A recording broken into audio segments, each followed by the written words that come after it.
Alright, so on this video, as I'm drawing here, I'm just going to talk about some things, and hopefully this video would be useful. At the same time, I just want to share some of what I've been doing. I haven't been posting any new videos lately, and been pressed for time. Different things have happened, some good things, and one of the things that was a good thing was that I started to think about how I would teach what I know, right? And I did. I was actually started a part-time teaching some at a community center, and so I was teaching an adult arts class and a children's art class, but it was nothing like what actually I wanted to teach. It was nothing like doing portraits or things like that. It was just a kind of arts and crafty type of thing, right? And so I took it because I was hoping that maybe one step leads to another and so forth.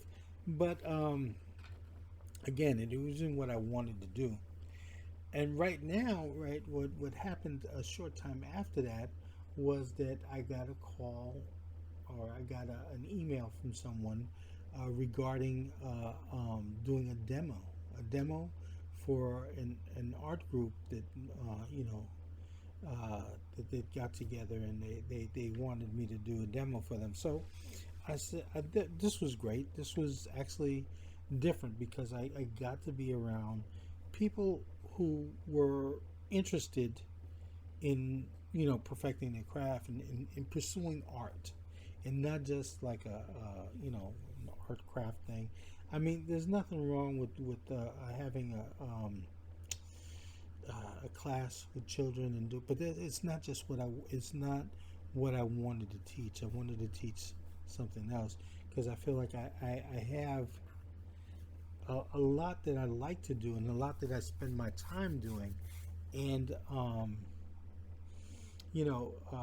which is not arts and crafts. It's basically drawing, uh, um, pursuing portraiture, and like what I'm doing here. So I started. So I did that demo and I had a great time. I did a demo where it was a Zoom. It was on Zoom, as a matter of fact. And what I did was show them how to paint a portrait in gouache, and so it went well. And I actually liked the painting that I did in the 2 hours time that I did it. And so after that, I started to thinking, you know what, if I were teaching this, more often, like how would I approach this? How would I share what I do? And the fact that what, I'm also like pursuing getting better. So there's always more that to learn and more to teach. Because what happened was that I started to um, I started to do sketchbooks based on this. So I started to do sketchbooks where I was working on doing drawings like what you see in front of you now, and figuring out. I mean, a lot of this has to do. A lot of what you see here may seem familiar to some people. I'm using like some Riley rhythms over here for the face, and as well as I started out using Loomis method of drawing the head and so forth. So it's just combining things here, right? And so I started to make sketchbooks full of drawings like this, and where I'm exploring, how do I teach this? How do I show, or how do I demonstrate this, and how do I explain it? And I'm thinking the more I do this and the more I do it with repetition, the more I'm able to explain it. It becomes a muscle memory where I'm sharing with someone how to do this thing, right? So, I'm, and as I'm doing these sketchbooks, what happens is that it begins to get better and better, because I've had a practice for some time. Those who have followed my channel or watched previous videos might have heard me mention time and again that I believe that an artist should draw every day. I believe that you need to be in pursuit of that thing that you want to get really good at, and it needs to be a daily practice. And not only does it need to be a daily practice, it needs to be a focused daily practice. Because I've heard a lot of complaints that people have made either on YouTube videos or on the internet concerning this idea of uh, feeling the pressure of drawing every day. Like someone tells you need to draw every day, or they've been like you need to do, 100 drawings, or it's like there are people have worked out the time that you need to spend, and you know what? I'm not talking about that. What I'm talking about is basically you do what successful musicians do, or what people who want to get good at what they do, whether it's a musician or an athlete, they practice constantly. A musician will play their instrument daily in order to get better at what it is that they do. Someone who wants to be a pro athlete does what they do on a daily basis to get better at what they do, you know. And they might not do the same things on a daily basis, but they'll find some kind of practice to do in order to perfect whatever skills that they have, right? And you know what? You got to think about it. Say if you were transitioning from being a student to a professional, and you're working in a field like animation. Well, an animator, for 1 minute of film, what do they make, like 24 drawings or something like that? So there's 24 separate drawings for 1 second of film. For 1 second of film, you have to make 24 drawings. So there's a lot of work going into that field when you want to do that type of work. So you're drawing every day. You're drawing every day, and you're working a lot every day. So if you get burned out by someone telling you need to draw every day, it's then maybe you don't want to be professional. Now that's different than if you have some other types of challenges, some other kind of physical or whatever stresses or whatever things that are going on, because life is life and things happen. And I'm talking about drawing every day. There have been days where I have not been able to draw. I am 60. I am married. I have kids. They're grown now, but they're still living with me, and they're still, I have a family. And I also have a 9 to 5. But in the meantime, I'm still pursuing art. I'm still working on doing, teaching, and I've gotten, I've gotten to do that, with a part time or picking up like a little gig here or there, like the demo. Which is not the first time I've done a demo, right? And I've done them live, and I've done them on Zoom. I also, just to mention, I also did teach 2 semesters of portrait class over in a school in Pennsylvania. Again, that was a Zoom class, so I did 2 semesters of that. And that was during the pandemic. But I got to thinking now, even though I've done this before, I've got to thinking now about how, I'm going to explain this even better than what I did before. But going on, just the thing about doing this every day, there are challenges, there are things, but you know what, and there sometimes physically, I'm older, and sometimes physically I'm just out of it, right? It happens. And there have been great artists who have had challenges. I can think of two people. Peter Paul Rubens, a Baroque painter, and what happened with him is that as he got older, there were periods where he had bouts of arthritis or gout, and it was just disabling, and he could not work at all. So there were periods in time and he's one of the great masters of the past. One of the great masters of that time period. So you know, but he otherwise a man who would otherwise work endlessly, and then Rubens was also a man who was very busy. I mean, not only was he a painter, he was an ambassador for at that time I believe the Pope, the Holy Roman Empire. Even though he was from Flanders, and they were under the Catholic church back then. This is during that time with the wars between the Catholics and the Protestants, and so he worked as an ambassador. He worked as and he worked as an artist. He wore many hats. So he was a very busy man, but there was times where he was sidelined because of the gout that he had to deal with. But again, he's a great master. Nobody argues that.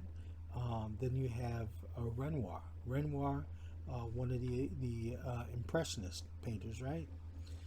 Renoir also had very debilitating arthritis in his old age.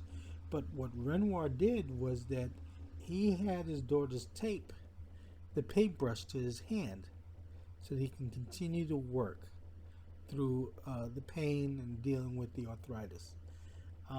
So, you know what? And I am not saying that people should do that or people should put themselves through any pain. But what I am saying is that, yes, it's understandable that, don't stress yourself. But work towards a better you. Work towards being a better you. You put in as much time as you can when you can. And if there's things that get in the way, there's things that get in the way. But make an honest effort to do your best.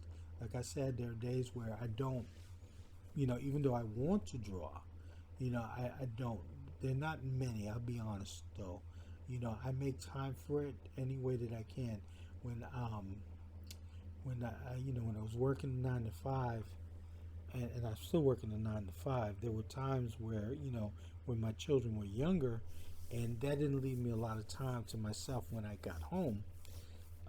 What I would do was that on my lunch breaks, that's what, I would take my watercolors, and I would go in the park and I would paint. On the winters, I would just go into just find a room. I worked in a large office building, so I would find a room where I'd have some privacy and go there and just draw, paint for my lunch hour. And that was just the time that I dedicated to it. And then I also at times woke up very early in the morning before anybody was up, and spent time drawing, working on whatever I needed to. And I was younger, and it was easier to do those things back then. But occasionally, I wake up early in the morning and I begin to work. But back then it was more of a daily practice. So it's just find the time, I guess. Find the time.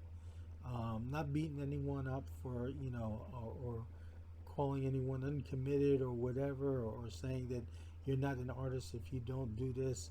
But what I'm saying is that find the time to be a better version of you as an artist, and always strive for that. And so anyway, I'm going on with what I've been doing, and in my sketchbook, I realized that I'm building up the sketchbook, and as I go on, as I said before, the work is improving.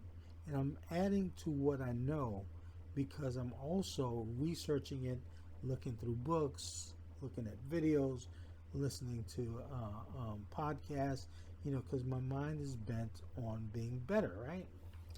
And then what I pick out who I want to listen to, because the thing is, as an artist, you can appreciate a lot of artwork, but you're going to follow the things that influence you. They go along the path that you are going. If you because it helps you to get better.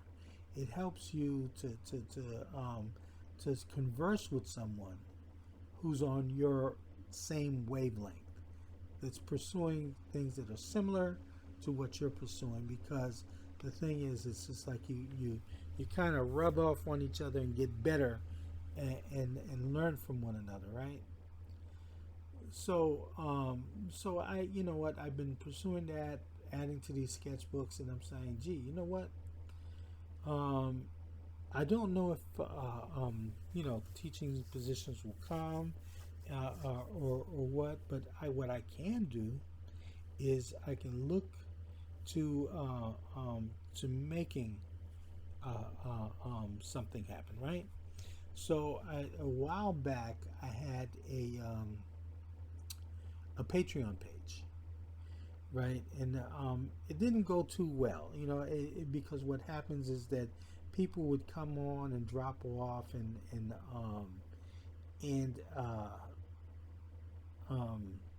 and sometimes people would come on and they were looking for a specific something, either video that I posted on painting or whatever, or some kind of handout or whatever. And once they got that, they would leave. And this is fine.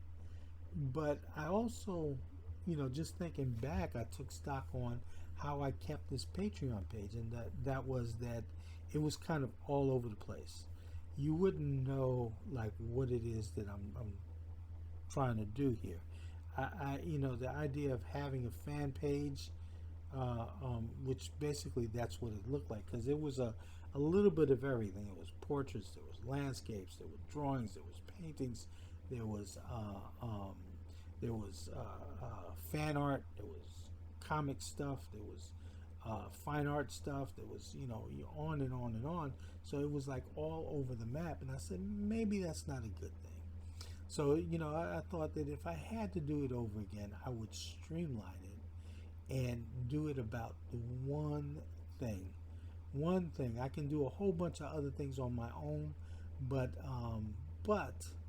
I think that when you come on to a site like Patreon and you pay your money to be there, you're going to be looking for something specific.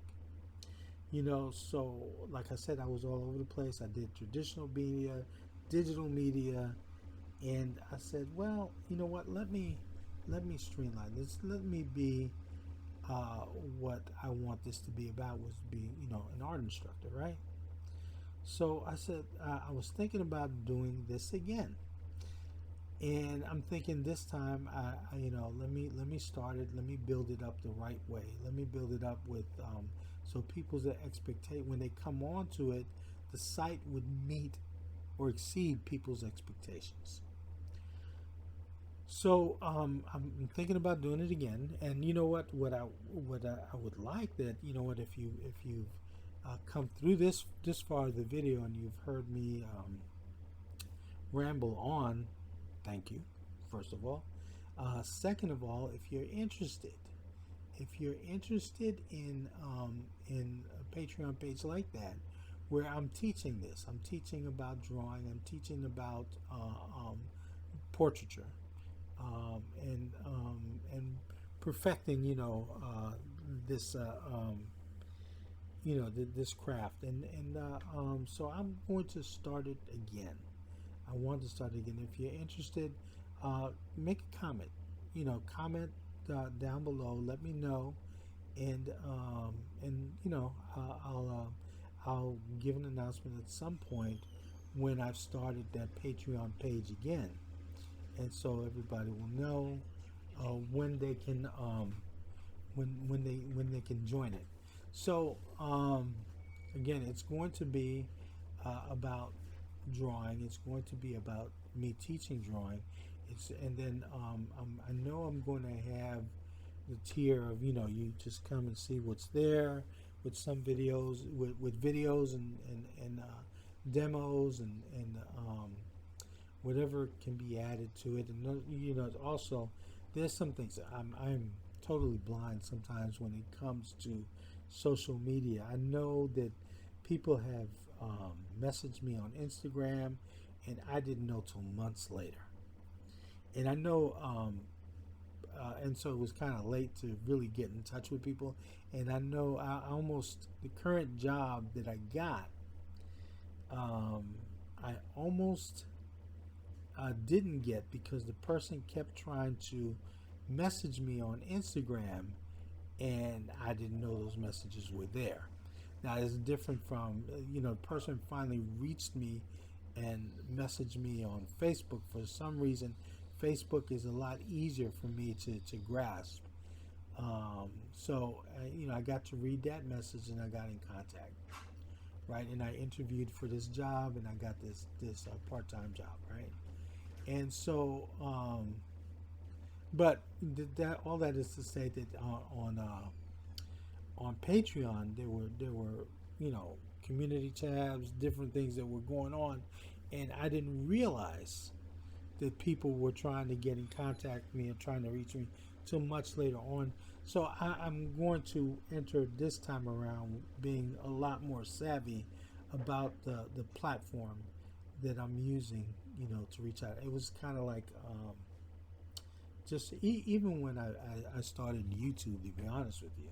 When I started YouTube, I didn't have a clue as to, I just thought, oh, this is neat. This is a place where I can join and post some videos.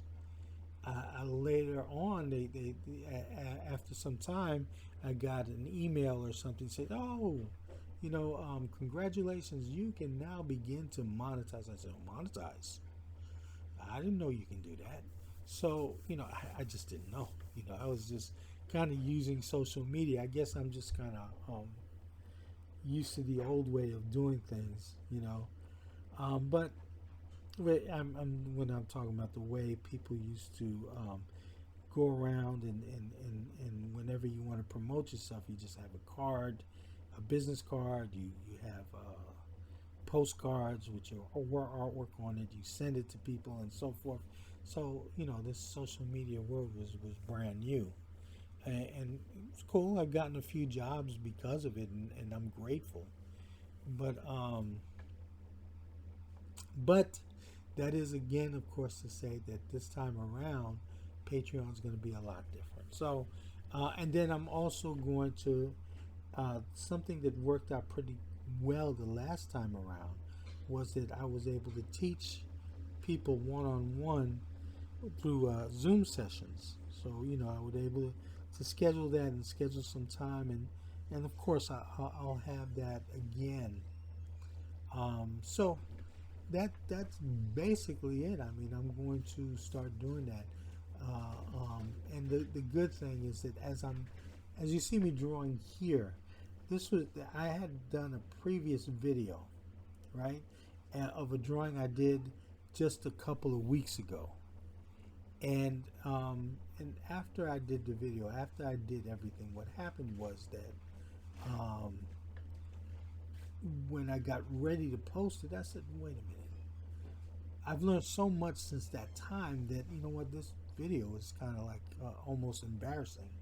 So I scrapped it and I did this one. And I'm doing the voiceover, which I'm doing the voiceover for now.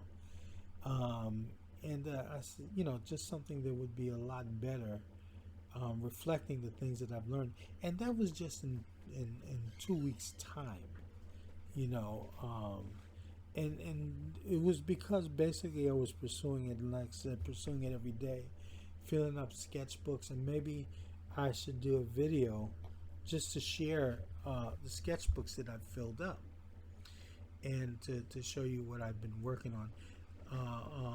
And how that has helped me to be better, to be a better artist, and also to be better at explaining things. So to be a better artist and to be a better teacher or a better instructor. Um, so, because mainly what I want to do is be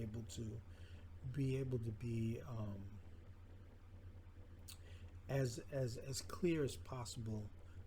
It's one thing to be able to know how to do something. It's another thing to be able to verbally share that and then show people how they can do it.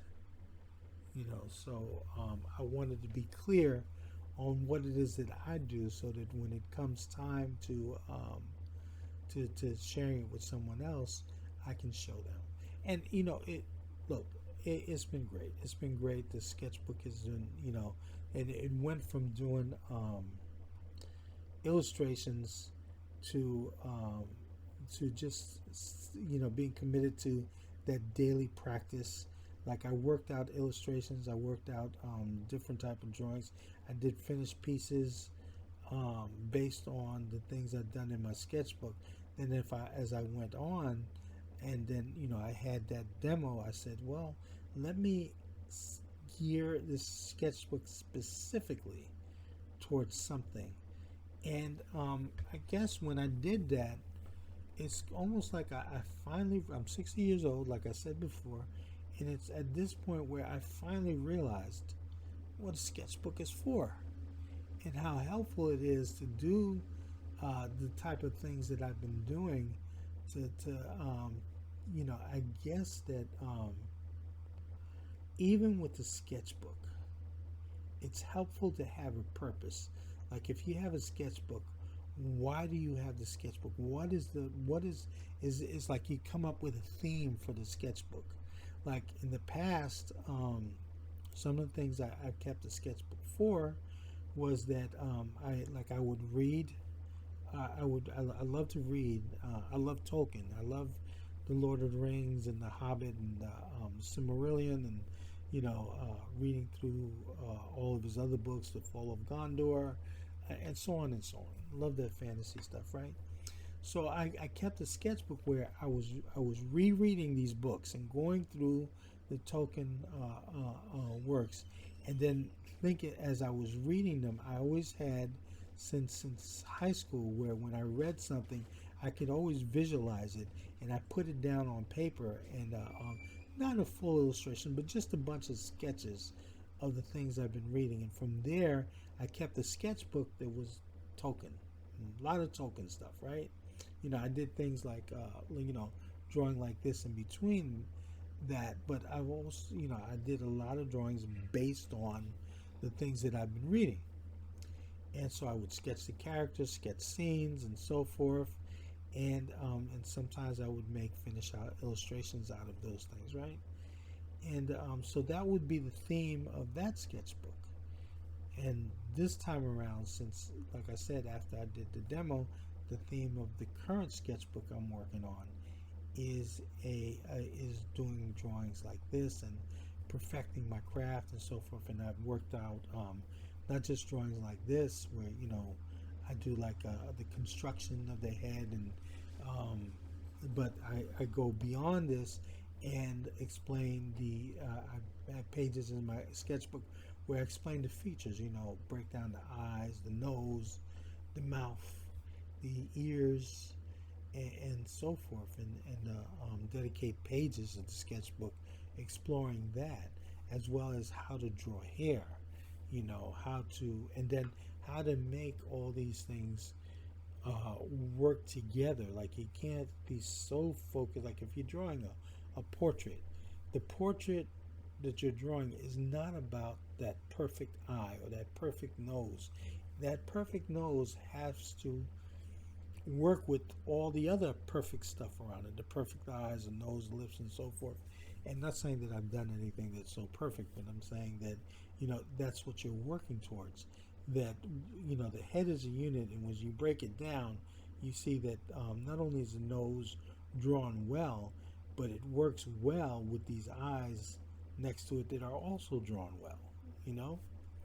And so I go, how to draw the features, how to draw, the head, the construction of the head.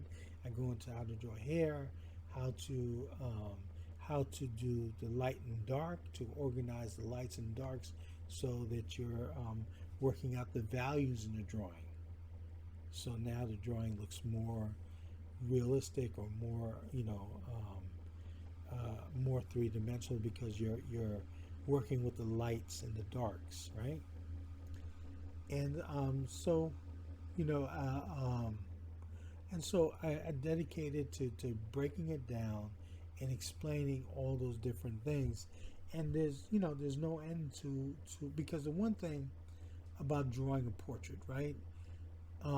If you do things like learn about Loomis and how Loomis drew the head and so forth, or if you learn about Riley and how Riley drew the head, and you combine these two, and there's always more to learn from other people, because you know what, before Riley was born, there was John Singer Sargent. Before Riley was born, there was Rembrandt. Before all these guys came along, there were other people you know, who drew and painted better than them. To be honest, I mean, Riley and Loomis are great illustrators, but there were great artists who they learned from, and so they incorporate what they learned in the past from them. And look, Riley, Loomis, good starting points, good places to begin, but there's so much more people from history, from either fine arts or illustration to learn from, who worked in this vein. There's along with Loomis and along with Riley, there was George Bridgman, who wrote all those books on anatomy and so forth, who was also an instructor of Norman Rockwell. And Norman Rockwell has his own. I have a book where Norman Rockwell talks about his teaching methods. It's called Rockwell on Rockwell. It's a book that's out of print, and basically it's a notes to the classes that he taught for what was known as the Famous Artist School. And so there's a lot in there that's informative, and it help you to become better at your craft as well. So there's no end to the resources that you can have to become a better artist, or to learn how to draw and so forth. So I think one of the things is to have a sketchbook like the one that I was pursuing, and you're devoted to this stuff. There's always more to add. There's always someone else to learn from, and that's what the sketchbook is for. The sketchbook is not for doing finished pieces. The sketchbook is for exploring ideas and and having thoughts about not just what you do, but how you do it, and how you're going to get better at it.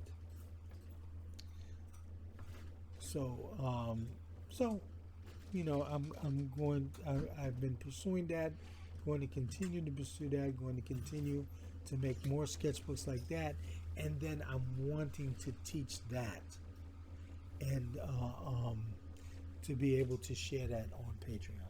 So that's all this is to say. Come join me. Come join me on Patreon. Come join me, and hopefully, if you made it this far through this video, thank you. Thank you for being patient. I hope that even my being able to put this drawing together, and the way I put it together, was helpful. I did it in real time, and one, because it gives me the time to continue my rant, and well, I don't know if this is a rant, but continue continue my conversation with you, and to be, not have to be rushed about getting to the point, because this drawing took me a little over half an hour to do. But I think that in this short time that's left, maybe what I'll do is that I'll play some music, and then show you, just when I'm done, I'll just sign off. And hopefully I'll see you guys soon on Patreon. All right. So you just hang in a little while. The drawing is almost over.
So, yep, this is just about it right now.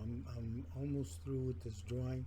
Just a few, maybe a minute or two more, and I'm done. So, like I said, look, again, if you made it this far, thank you. And then at the same time, if you made it this far, please consider whether you want to be a part of my Patreon page when it opens, because it'll be soon. But by that time, I want to make sure that I have some things prepared and to share with you guys. All right. So see you on Patreon soon, hopefully, or at least on the next YouTube video. Bye bye.